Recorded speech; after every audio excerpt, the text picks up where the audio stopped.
Hey guys, this is Editors Depot and you're watching another intro template tutorial. Feel free to pause this video at whatever moment you wish if we're going a little too fast for you. And if you have any questions, leave them down below in the comment section.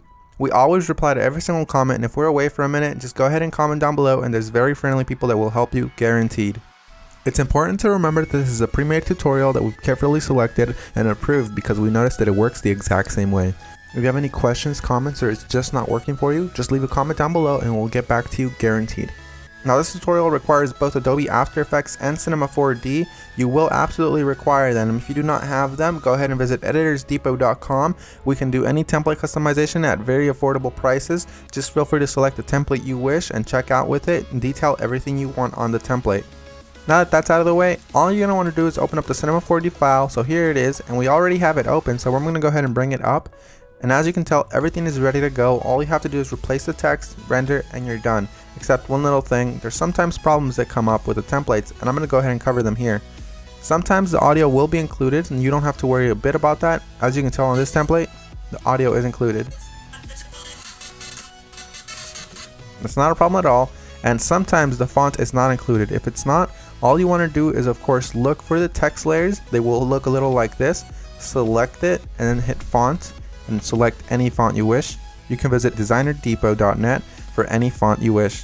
The first thing you want to do is of course modify one of the text layers. So here it says your. I'm going to go ahead and hover the text after I select it and replace it with editors. I'm going to do the same thing for the second layer behind that one. I'm going to hover the text and write editors. Now that that's done, I'm going to go ahead and render preview. And as you can see, it says editors, everything is 100% fine. You do the exact same thing for the bottom layers. I selected both at the same time. I'm going to replace it with Depot. Once I go ahead and render preview, it looks amazing and I'm happy with it. I'm 100% happy with the colors because it's red and Editors Depot is red, but if you're not happy with the colors, you can simply come down below, double click it, and make any modifications you wish, whether it's make it green, make it blue, or blend it all together and make a little purple. I'm going to go ahead and keep it this way, and I'm going to go ahead and go to my render settings now. Once you're in the render settings, you're going to want to make sure that your width and height is set to 1920 x 1080 if you have a very good computer or decent computer and you have time. If you have a slow computer and you probably don't have that much time, you make sure you set it 1280 by 720. You want to make sure you tick all frames, and then you go to save. You make sure it's as a PNG sequence for a faster render that does not reduce quality at all. And you want to make sure you select file here. Make sure you make a folder for this one render sequence that's alone and empty. Mine is template render, and I'm going to name my every single sequence render. You close that and you begin the render. While it finishes rendering, I'm going to go ahead and open up my Adobe After Effects file and go ahead and get started with that for you guys. As you can see, that says that there's two files missing, so I'm going to go ahead and find them for my computer. So I'm going to wait for it to load, and as you can see, it says here that the audio is missing. I'm going to go ahead and double click the file, and I'm going to find it for the computer. It should be included in the template, and if it's not included, we're sorry and we're going to do our best to try to help you, but if it's not, you can go ahead and include any audio you want.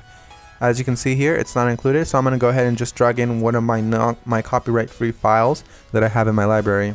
You can use the one that we're using for this tutorial. Another really quick tip you can actually follow is just close this, right click the file, and go to rename. You can actually copy the entire name if it still has the original name of the song.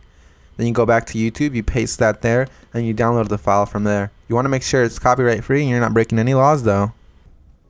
Once you've gone ahead and replaced your song, you're going to want to go ahead and replace the other thing that was missing, which is of course the PNG sequence. It might be a PNG file, .png, or it might be an MP4 file, or anything within those regards, like QuickTime for example. You're going to go ahead and double click it and replace it with your render sequence. I'm going to select the first frame, scroll all the way down just to be safe, and select the last frame. You want to make sure you do the same thing, all while holding shift, so it selects every single one.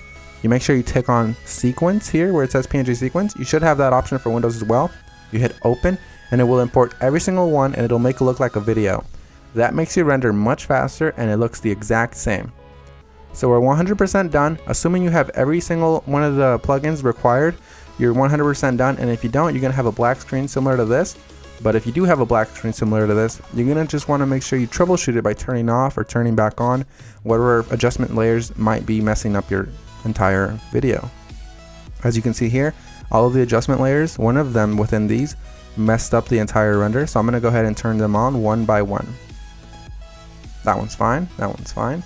Oh, this one's the problem here. So you make sure you turn them back on and you're done. So I had one layer that messed everything up, and that's because I do not have the correct plugin. You want to make sure you fix that, and you want to make sure you don't run into that problem again. And finish the composition by adding it to the media encoder queue. That pretty much summarizes our video, guys. I hope you all enjoyed it, and if you did, remember, drop a thumbs up if you liked it. Drop a thumbs up if you are a fan of us and you like what we're doing. And guys, we really appreciate every single one of you from the bottom of our hearts. We really appreciate every single one of you guys, whether you're liking this video, disliking, or you just left and you didn't even watch this tutorial, guys. Hope you all have an amazing day, and as always, this is Maurice. Visit EditorsDepot.com for any customization of templates, and have an amazing day. Take care, guys.